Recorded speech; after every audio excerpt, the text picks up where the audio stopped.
Assalamualaikum warahmatullahi wabarakatuh dan selamat pagi anak-anak sekalian.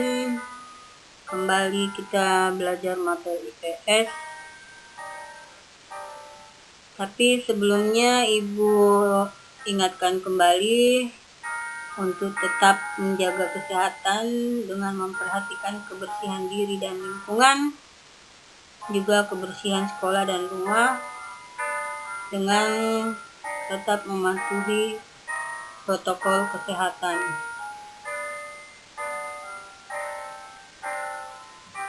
Baik.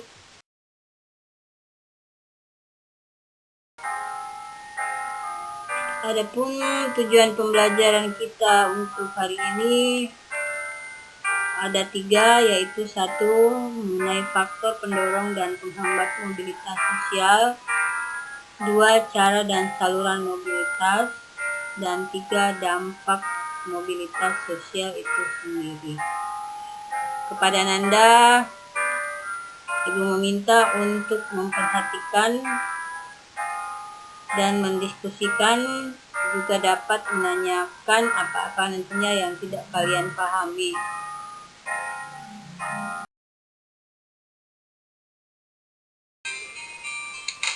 Lanjut, kita membahas tujuan pertama materi kita hari ini adalah faktor-faktor pendorong dan penghambat mobilitas sosial. Kita mulai dengan faktor-faktor pendorong mobilitas sosial yang terbagi atas 4, yaitu status sosial, keadaan ekonomi, pertumbuhan ekonomi, dan situasi politik. Kita mulai dengan status sosial. Dari lahir tiap orang telah memiliki status tertentu, dan ia berhak menerima ataupun mengubah status sosial yang ia telah miliki. 2. Keadaan ekonomi. Setiap individu memiliki latar belakang ekonomi yang berbeda-beda, dan tiap individu akan selalu berusaha memperbaiki kondisinya ke taraf ekonomi yang lebih baik. Sehingga perubahan status pun terjadi dari seorang yang dikatakan berekonomi lemah menjadi individu yang mapan.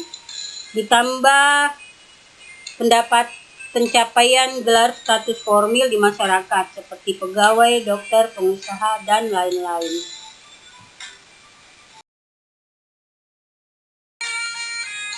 Faktor pendorong yang ketiga adalah pertumbuhan penduduk, di mana pertumbuhan penduduk yang tidak seimbang dengan ketersediaan kebutuhan, termasuk kebutuhan lapangan kerja, dapat mendorong terjadinya mobilitas sosial horizontal ke bawah dan mobilitas sosial geografi. Keempat, situasi politik. Situasi politik negara yang stabil memungkinkan terjadinya mobilitas vertikal dan horizontal ke atas. Sebaliknya, yang tidak stabil akan berakibat pada merosotnya strata sosial penduduk atau mengalami mobilitas horizontal ke bawah pada sebagian besar masyarakatnya.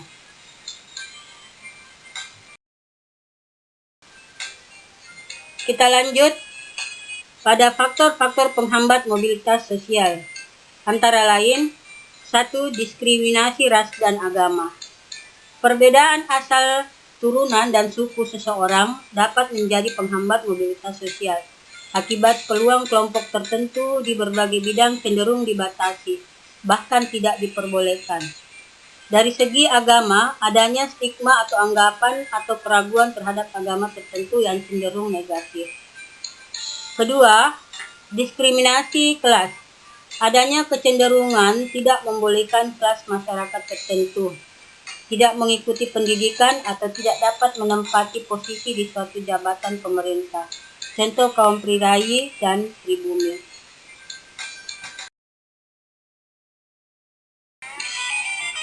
Faktor penghambat mobilitas ketiga adalah pengaruh sosialisasi kelas sosial.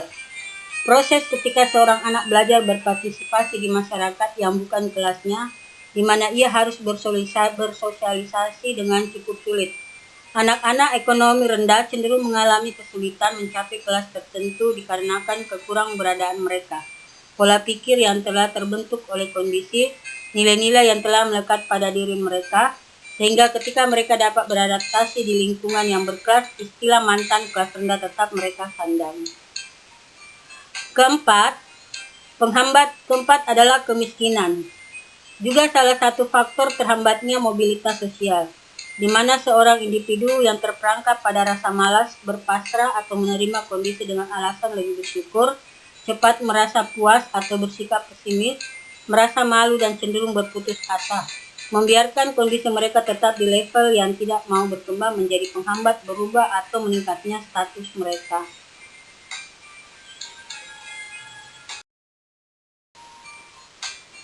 Lanjut, faktor penghambat yang kelima dari mobilitas sosial adalah perbedaan jenis kelamin.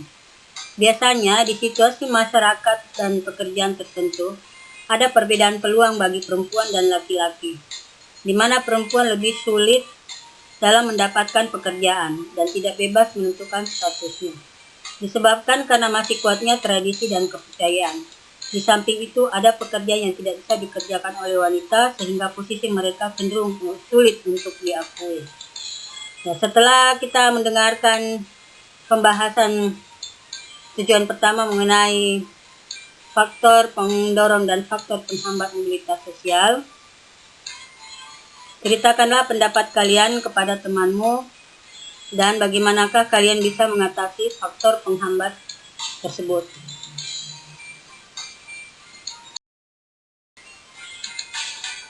Baik, kita lanjut pada pembahasan tujuan pembelajaran yang kedua, yaitu cara dan saluran mobilitas sosial. Kita mulai dengan materi cara mobilitas sosial yang terbagi atas 5, yaitu 1. Perubahan standar hidup, 2. Perubahan tempat tinggal, 3. Perubahan tingkah laku, 4. Melalui pernikahan, dan 5. Bergabung dengan organisasi tertentu.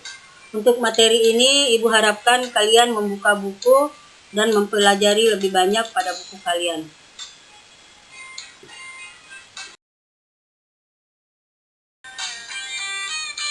Lanjut, kita ke saluran atau sirkulasi mobilitas sosial. Apa sajakah yang menjadi saluran atau sirkulasi mobilitas sosial itu? Pertama, angkatan bersenjata. Seperti tahap seorang prajurit memperoleh kenaikan pangkat. 2. Lembaga keagamaan. Terkadang ulama dan pemuka agama statusnya lebih ditinggikan, walaupun mereka tidak berasal dari orang kaya, bangsawan ataupun berpendidikan, dan kerja sekalipun. Ketiga, lembaga pendidikan. Menjadi saluran yang nyata untuk mobilitas vertikal ke atas. Sering disebut pula sosial elevator. Untuk ini anak-anak bisa lebih banyak mempelajari lewat buku dan lewat pengalaman kalian sehari-hari di dalam bersekolah atau dalam memperoleh proses belajar. Keempat, organisasi politik. Seorang anggota politik memperoleh peluang untuk mendapatkan kedudukan dalam partainya. 5. Organisasi ekonomi. Jika ia dapat menjadi pengusaha swasta yang sukses dan memiliki jabatan di organisasi ekonomi pemerintah, misalkan BUMN. 6. Organisasi keahlian. Merupakan wadah bagi orang-orang yang memiliki keahlian tertentu. Contoh IDI, Ikatan Dokter Indonesia, dan IKHI, Ikatan Hakim Indonesia. 7. Saluran perkawinan. Seseorang dapat memiliki status baru dari pihak pasangannya. Apakah itu menurun ataukah mendapatkan status yang jauh lebih baik.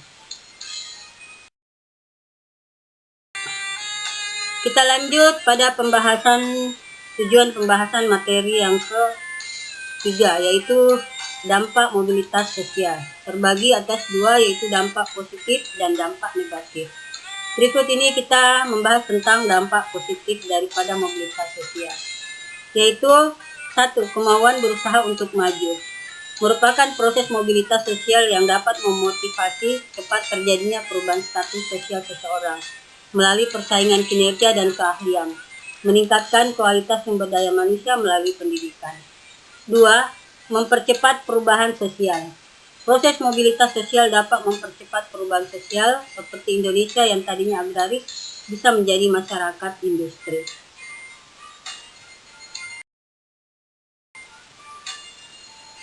Berikut dampak negatif daripada mobilitas sosial itu sendiri, yaitu 1. Menimbulkan kecemasan dan ketegangan. 2. Merenggangnya hubungan.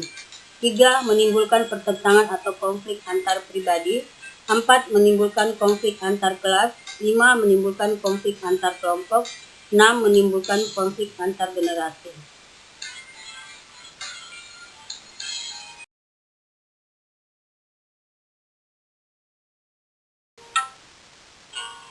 Baik, setelah kita mempelajari 3 tujuan pembelajaran hari ini, Ibu memberikan latihan atau dapat juga dikatakan sebagai ulangan harian yang masih dalam bentuk soal esai. Pertama, tuliskan 4 faktor pendorong mobilitas sosial. Kedua, mengapa keadaan ekonomi dikatakan dapat menjadi faktor pendorong mobilitas sosial? Jelaskan. Ketiga, mengapa pula diskriminasi ras dapat menjadi faktor penghambat mobilitas sosial? Keempat, tuliskan 5 cara terjadinya mobilitas sosial. 5. Tuliskan 7 saluran mobilitas sosial dan jelaskan 1 diantaranya. 6. Tuliskan 2 yang dapat menjadi dampak positif mobilitas sosial dan sekurang-kurangnya 2 dampak negatif. Silakan Ananda mengerjakannya, dapat secara individu maupun secara berkelompok, mendiskusikannya dengan teman-temannya. Selamat bekerja dan semoga berhasil. Untuk kali ini Ibu ingin mengingatkan bagi anak-anak yang belajar tatap muka maupun belajar online, tetap sama mengerjakan tugas yang disajikan. Dan untuk anak-anakku yang sedang belajar online di rumah, agar tetap bersemangat dan tetap memperhatikan 3M, dan lebih khusus lagi anak-anak yang sementara menjalankan atau melaksanakan proses belajar tatap muka. Demikian yang dapat Ibu sampaikan, lebih dan kurangnya mohon dimaafkan. Wabillahi taufiq wal hidayah. Wassalamualaikum warahmatullahi wabarakatuh.